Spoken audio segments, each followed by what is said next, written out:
আসসালামু আলাইকুম, সবাই কেমন আছেন? তো সবাইকে শুভ সকাল। আজকে আমরা তেলের পিঠা বানিয়ে দেখাবো। তো এটি আমাদের টাঙ্গাইল অঞ্চলে তেলের পিঠা নামে বেশি পরিচিত। তো কার এলাকায় কী নামে পরিচিত তার কিন্তু অবশ্যই কমেন্টে জানিয়ে যাবেন। আর তেলের পিঠা বানানোর জন্য কিন্তু অবশ্যই তাল প্রয়োজন। তো এখানে আমার আম্মু তাল দিয়ে নিয়েছে। তো আপনারা আপনাদের প্রয়োজন মতো তাল দিয়ে নেবেন। এই তালটাকে প্রথমত খুব ভালোভাবে ভিজিয়ে রেখেছিল, তারপরে কিন্তু তালের রসটা বের করে নিয়েছে। তো তালটা দেওয়ার পর এখানে পরিমাণ মতো লবণ দিয়ে দিল। তো সামান্য কিছুটা লবণ দিয়ে দেওয়া হলো এই তালের রসের অনুপাতে। তো আপনাদের তালের রসটা যদি বেশি হয় তাহলে কিন্তু আপনারা কম করে দিতে পারেন।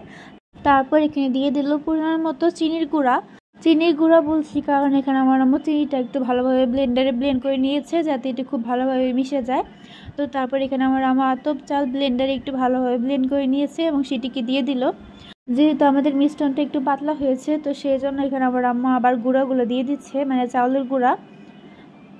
তো অবশ্যই কিন্তু চাউলের গুঁড়া হালকা হালকা করে দিতে হবে এবং হাতের সাহায্যে এটিকে খুব ভালোভাবে মাখিয়ে দিতে হবে, নয়তো কিন্তু আবার ঘনত্বটা আবার বেশি ঘন হয়ে যেতে পারে।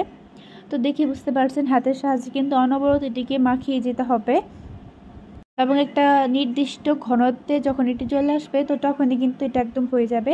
তো ঘনত্বটা দেখে হয়তো বুঝতেই পারছেন, ঠিক এরকম ঘনত্বে যখন চলে আসবে আমাদের ওই মিশ্রণটা কিন্তু একদমই তৈরি হয়ে গিয়েছে। তো এবার একটি কড়াইয়ের মধ্যে প্রথমত খুব ভালোভাবে তেলটা গরম করে নিতে হবে, তারপরে কিন্তু পিঠাগুলোকে তৈরি করতে হবে। তো এখানে আমার আম্মু কড়াইয়ের মধ্যে তেল দিয়েছে। তেলটা যখন একদম গরম হয়ে গিয়েছে তো তখন আঁচটাকে কমিয়ে দিতে হবে। তো তারপর কিন্তু একে একে পিঠাগুলোকে দিয়ে দিতে হবে। তো দেখতেই পাচ্ছেন এখানে আমার আম্মা একটি পিঠা দিয়ে দিয়েছে। তো পিঠাটা দিয়ে দেওয়ার পরে এরকমভাবে পিঠাটাকে ফুটো করে দিতে হবে যাতে পিঠার ভিতরের অংশে কোনো ধরনের কাঁচা ভাব না থাকে। তো দেখতেই পাচ্ছেন এই পিঠাটা কতটা সুন্দর হয়েছে। তো পিঠাটা এভাবে ফুটো করে দিয়ে কিন্তু তুলে ফেলতে হবে। আর পিঠাটা যখন একটা হালকা ধরনের কালার চলে আসবে তখনই কিন্তু আমাদের পিঠাটা একদম হয়ে গিয়েছে। তো এই পর্যায়ে কিন্তু আমার আম্মা আরেকটি পিঠাও দিয়ে দিয়েছে।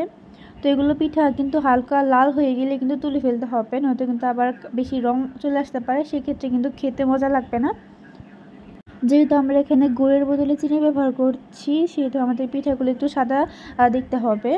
আর যারা গুড় ব্যবহার করবেন তাদের পিঠাগুলো কিন্তু দেখতে একটু লাল হবে। আর চিনি দিয়ে যারা তৈরি করবেন সেই পিঠাগুলোকে কিন্তু হালকা সাদা হলে তুলে ফেলতে হবে। তো এইভাবেই কিন্তু আমার আম্মা একে একে সকল পিঠাগুলোকে বানিয়ে নিবে।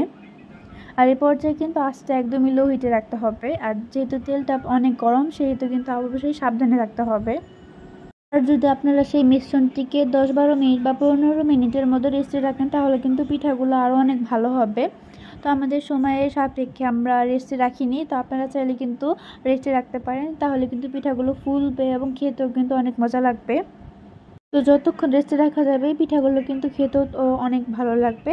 তো দেখতে পাচ্ছেন আমার আম্মু সবগুলো পিঠা কত সুন্দরভাবে কিন্তু বানিয়ে নিচ্ছে।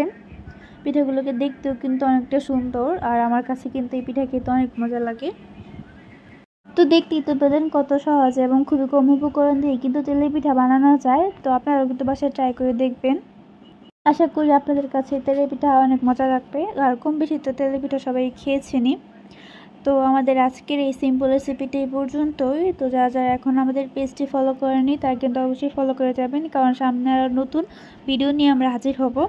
আর যারা ইউটিউব থেকে দেখছেন তারা কিন্তু অবশ্যই সাবস্ক্রাইব করে যাবেন। সবাই ভালো থাকবেন। আল্লাহ হাফেজ।